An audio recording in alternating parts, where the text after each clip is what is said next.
Isang paalala, ang video na ito ay ayon lamang sa aking sariling pananaliksik. Hindi ko nais na pilitin ang sino man na maniwala sa videong inyong matutunghayan. Kung hindi kayo kumbinsido sa mga impormasyon at taliwas ang inyong paniniwala sa kaalamang aking ilalahad, maaari kayong gumawa ng sarili ninyong pagsisiyasat para sa inyong kakontentuhan. Ang videong ito ay gabay lamang sa mas malalim na kaalaman at pag-intindi at hindi gawa ng isang profesional. Naniniwala ako na malaya tayong magbigay ng opinyon at suhestyon bilang malayang mamamayan ng Pilipinas. Maraming salamat.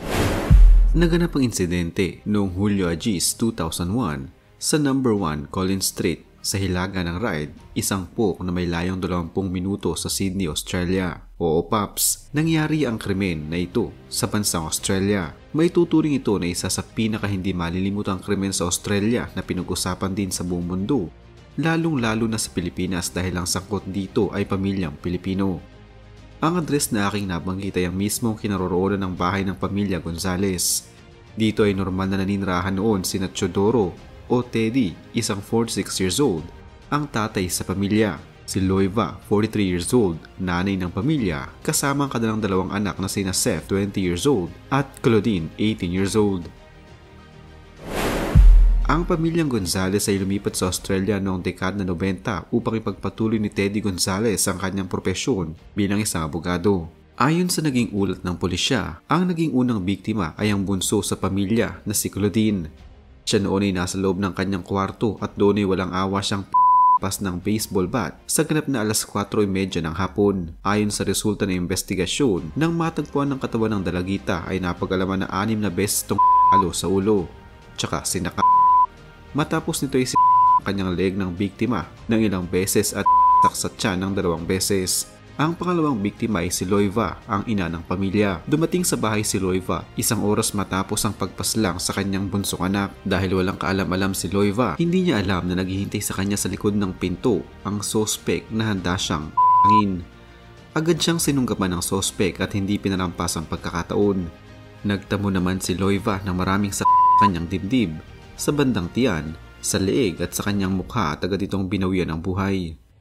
Matapos ito, matyagang naghintay ang sospek sa loob ng bahay para sa kanyang pinakahuling biktima, si Teodoro, ang padre de pamilya, na nakaabot sa bahay sa ganap na alas 7 ng gabi galing sa kanyang opisina. Wala din siyang kaalam-alam sa nangyari sa loob ng bahay at hindi niya alam na may nakaambang panganib sa kanyang pagdating. Walang inaksayang oras ang sospek at nagawa niya ang kanyang pinakahuling misyon. Si Teddy ay nagtamo din ng maraming mga sa kanyang tiyan, leeg at mukha na agad nitong ikinakay. Ayon sa lumabas na report, isang matinding hataw ang kanyang natamo sa kanyang buto sa likod na nagresulta ng pagkabali nito. Sa isang dingding ng kanilang bahay ay nakasulat ang mga katagang "Off Asians" gamit ang spray paint. Ang malaking tanong ngayon ay nasaan nga ba si Seth, ang batang anak na lalaki habang nangyayari ang lahat ng ito. Ang naging pangunahing sospek noon ay walang iba kundi si Seth, ang nag-iisang anak na lalaki sa pamilya Gonzales. Ayon sa naging alibay ni Seth, nasa bahay siya ng kanyang kaibigan noong mangyari ang insidente sa ganap na alas 8 ng gabi. Umalis siya kasama ang kanyang kaibigan at nag-drive patungong Sydney at kumain sa Planet Hollywood, tsaka nagpalipas ng oras at naglaro sa isang arcade. Matapos ito ay inihatid niya ang kanyang kaibigan sa bahay nito tsaka pa lamang siya umuwi ng bahay at doon niya inabutan ng kanyang ama, ina at kapatid na wala ng mga buhay. Inabutan ni Seth ang kanyang buong pamilya na naliligo ng sarili nilang dugo. Dahil dito ay dali-dali siyang tumawag sa emergency hotline sa ganap na alas 11:48 ng gabi. Takot na takot at gulat na gulat.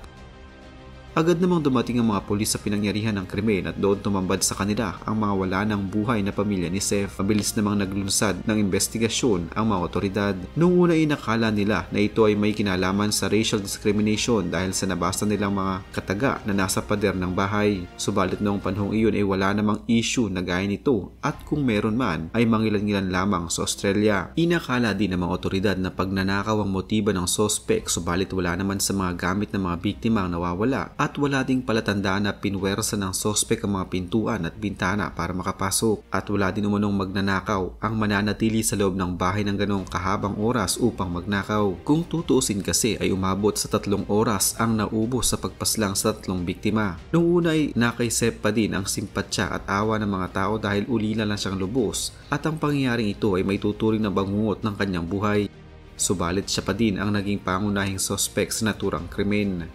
Sinubukan din ni Seth na baliktarin ang sitwasyon at magmukha siyang inosente. Sa tulong ng media, nagmakaawa siya na sumuko na ang pumatay sa kanyang pamilya at nagsuhestyon pa siya sa mga pulis na magbigay ng pabuya sa sinumang makapagtuturo sa kinaroroonan ng mga suspect. Sa mismong burol ng kanyang pamilya, nagawa pa ni Seth na awitin ang ilang linya sa awiting One Sweet Day ng Boyz II Men at ni Mariah Carey. Subalit ang mga sumunod na pangyayari ay tila hindi magiging matamis para kay Seth at sunod-sunod na niyang matitikman ang pait ng kanyang nagawang kasalanan.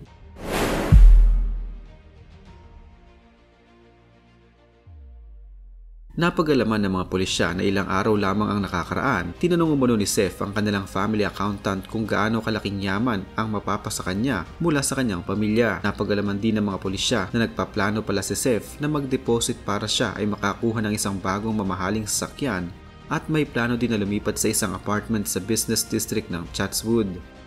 Ang lahat ng ebidensyang ito at ang katotohanan din na walang ibang mapagsususpetsahan na maaaring makapasok sa bahay ng mga Gonzales ay ang pinagugatan ng mga pulisya na ang kanilang hinahanap na salarin ay nasa harapan lamang pala nila. Mariing tinanggihan ni Seth ang paratang sa kanya at pinagpipilitan niya na kasama niya ang kanyang kaibigan noong nangyari ang insidente. Subalit dahil sa mga oras na sinabi ni Seth, tila naging komplikado ang lahat at tila lalong lumakas ang paratang ng mga pulis laban sa kanya. Tinanong si Seth kung nasaan siya matapos ang kanyang trabaho bilang paralegal mula noong alas 4 ng hapon hanggang alas 8 ng gabi kung kailan siya pumunta sa bahay ng kanyang kaibigan. Noong una'y sinabi ni Seth na hindi agad siya pumunta sa kanyang kaibigan dahil nakatanggap siya ng text na malilate umano ito. Kaya namahinga muna si Seth sa loob ng kanyang sasakyan sa garahe ng kanilang bahay at hindi na pumasok sa loob. Subalit naging paiba-iba ang kwento ni Seth at dumami ang kanyang mga naging palusot.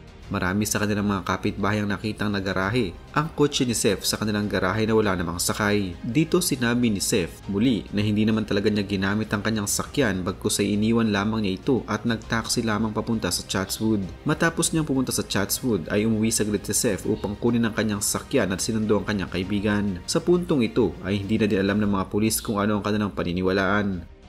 Noong 13 ng Hunyo 2002, inaresto si Seth at kinasuhan ng pagpaslang at panglalason. Noong mga sumunod na araw ay napag-alaman ng mga pulis na ang unang plano ni Seth ay lasunin ang kanyang buong pamilya. Nakita nila sa internet search history ng computer ni Seth ang tungkol sa lason na kanya sanang gagamitin, ang isang bote ng hinihinalang lason sa loob ng kanyang kwarto.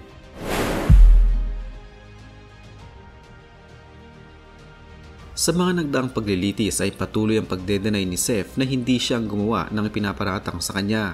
Subalit dahil sa matibay ang naging ebidensyang nakalap ng mga pulis laban sa kanya ay wala din siyang nagawa. Bago ito, napag-alaman din ayon sa mga malalapit sa pamilya at mga kaibigan ni Seth. Si Seth umano ay isang tamad na estudyante at ayaw niyang maging doktor o abogado na siyang ipinipilit ng kanyang mga magulang para sa kanya. Tinatakot din umano siya ng kanyang mga magulang na tatanggalan siya ng sasakyan at sustento kung hindi niya susundin ang mga ito. Dito nagugat ang malaking puot ni Seth kaya nagawa niyang mapaslang ang kanyang buong pamilya upang wala nang kahit na sino man ang makaharang sa kanyang mga nais na gawin sa kanyang buhay at mapunta sa kanyang lahat ang kayamanan ng kanilang pamilya.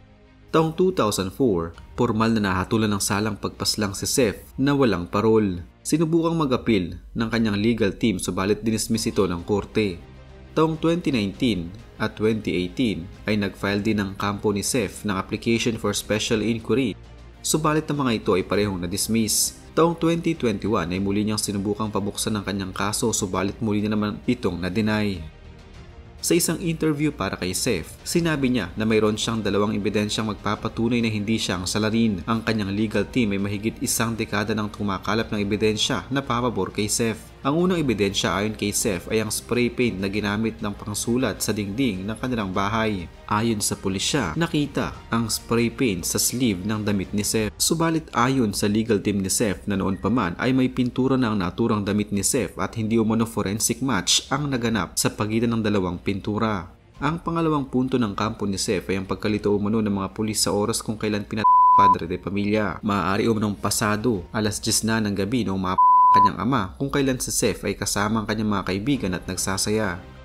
Kung sakaling magtagumpay ang kampo ni Seth at mapatunayang hindi siyang salarin ay malaking skandalo ito ng hustisya sa kasaysayan. Patuloy na naniniwala si Seth at hindi nawawalan ng pag-asa na sa loob ng 6 hanggang 8 buwan na lamang ay makakalaya na siya. Ito ang kanyang naging pahayag noong taong 2021, subalit hanggang ngayon ay wala pa ding balita kung nakalaya na nga ba ang babyface na ito.